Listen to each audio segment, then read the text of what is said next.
Thank you very much, everyone. Sir, I'm basically a chartered accountant with 20 years of experience. I have worked in banks. I've worked for multinational banks, Chartered and Barclays, and I'm working for Total Parco now.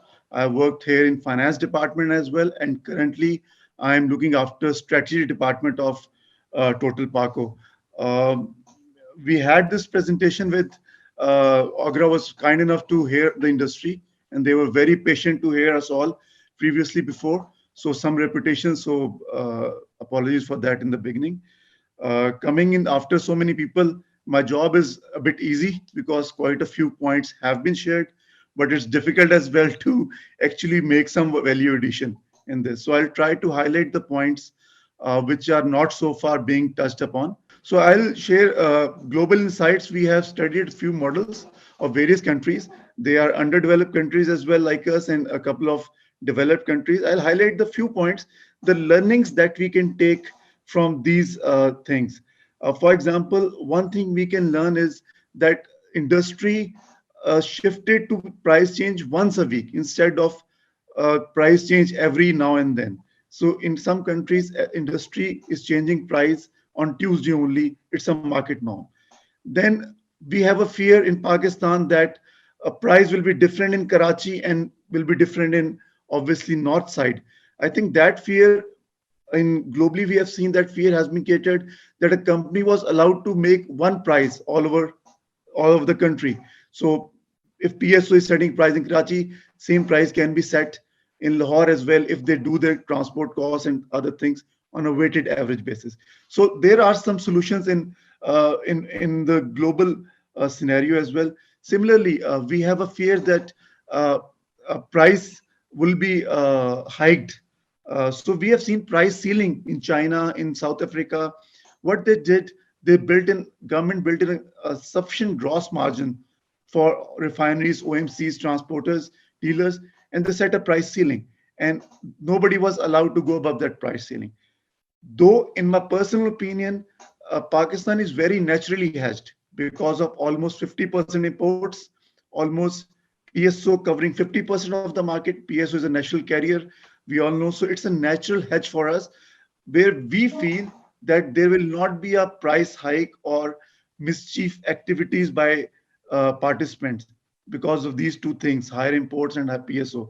But even if that uh, is a fear, a price ceiling which is practiced in other countries can be taken up. Then there's a fear that smaller players might go away. So in France, we have seen supermarkets who are selling fuel. Uh, what they do is they keep their fixed cost very low, unlike bigger company like us who have a higher fixed cost and also higher capex cost. So supermarkets keep their fixed cost low and they sell it as well. Obviously, we don't have that structure. If the deregulation happens and government is moved from price setting to regulatory role, they can look at these innovations as well. As Zain Saab rightly pointed out that uh, the new ideas should be coming up. I think from industry perspective, we have seen in some countries, there's a government website, for example, in France, where everybody is expected to publish a price. So, what does this conclusion that gives us? If we look at all the markets are very competitive. We have not seen price hikes. We have not seen anything like that. For example, in South Africa, they put a price ceiling for 2 years. South Africa is the recent scenario where price deregulations happened. They put a price ceiling, but they removed it after 2 years because that price ceilings was not even touched. Even in China, in price ceiling is not touched. People are very competitive. They stay well below that price ceiling because they want to enhance their volume. We have a good base case for deregulation because if we look at our regulations, there's a need to refresh those. They are old ones as well. And as our regulators rightly pointed out that there are a lot of innovation in the market that can be done, a lot of new ideas in the market that can be taken care of. So once we move from deregulation to these things, uh, these new ideas can be catered. Then there are price components which are quite hectic. We already know. I will not go into details. We pretty much know that this is a complex area. Uh, Basically, the reason is that the Pakistan has a very good base case of deregulation because of natural hedge of imports. Price will not escalate. We feel this is our opinion, of course, because of PSO being there.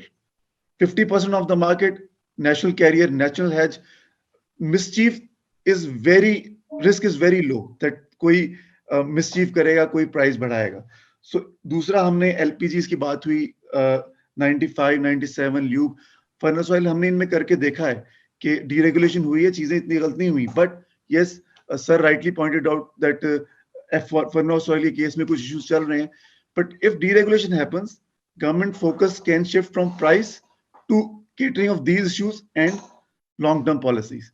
So we really feel that there is a good base case कि हम deregulation करें और इस तरफ जल्दी move करना शुरू करें. What can we do? जिस तरह हम बात कर रहे थे solutions क्या होने चाहिए. I think the key item is कि हम market को jitter नहीं कर सकते. हम एकदम deregulation करके कुछ नहीं कर सकते. हमने ग्लोबल इनसाइट्स में भी देखा कि ग्लोबली लोगों ने कैसे ट्रांजिशनली मूव किया. हमारे अपने लोकल इश्यूज हैं, हमें वो भी केटर करने हैं. फॉर एग्जांपल अगर हम एक्स रिफाइनरी की बात करें तो रिफाइनरीज को सारे बात कर रहे हैं ऑन बोर्ड लेने की. अगर हमारा ओपिनियन है कि refineries are very organise sector and there few people. So कुछ लोगों से बात करना शायद आसान होता है, निगोशिएट करना आसान होता है. This might be the easier area to cater for. IFEM, I think, is the most critical area, cannot be done in the first phase, should not be done in the first phase. It's not only transport, as I think Masroor pointed out, it's not only transport, so many things. IFEM should not be taken upfront, it should be taken in a later stage. OMC margins, I think OMCs are bullish, most of them, and can be taken on board easy. Dealers, their margin has been increased recently. Probably can be talked and onboarded earlier, not because they have seen good margins and they'll start from there whenever deregulation happens. So, in our opinion, option one of immediate is not the right one for Pakistan. Option two, partial, only margins is too less because this only caters for 5% of probably the whole price. But the option three, if we talk to refineries, maybe they want refinery policy. Sorry, I was not in that meeting. I was in the OMC meeting. I was not in the refinery meeting with the OGRA, so I'm not sure कि उनकी क्या demands हैं, क्या चीजें हैं. अगर refinery policy है, if that is a stumbling block, हम refinery policy को करें, OMC margin को करें, and do the first phase right. And then we can all sit down. क्योंकि अगर हम सबसे मुश्किल काम जो कि IFEM है, उसको सबसे पहले टैकल करना चाहेंगे, हम कभी भी नहीं कर सकेंगे. और अगर हम ये काम कर दें रिफाइनरी और OMC margin and may be second stage dealer and third stage IFEM, तो हम almost 90% of the part deregulate कर जाएंगे. That is probably in our opinion is the easier and the more realistic and जो हमें locally suit करता है phase, जिसको हमें देखना चाहिए. बट एज मसरूर साहब सेट, कोई सिंगल चेकलिस्ट नहीं है, ओवरनाइट चेंज का कोई सीन नहीं है. So yes, we all agree that this is a very difficult task, but thanks to everyone, thanks to the regulator who are with us on this, who are listening to us and taking on this issue. So that is about from my side. But we, as Zaidi Saab also said, we should move forward on this and we should be taking this on. This is a difficult thing, but we should not shy away from this because it is probably the right thing for Pakistan. Difficult, but probably the right thing. So first, we should think about the country. Then obviously OMCs and other people come in, and if it's good for the country, it's definitely good for us. So that is, I'll conclude on that. Let's do the right thing, whatever is there. Thank you, guys.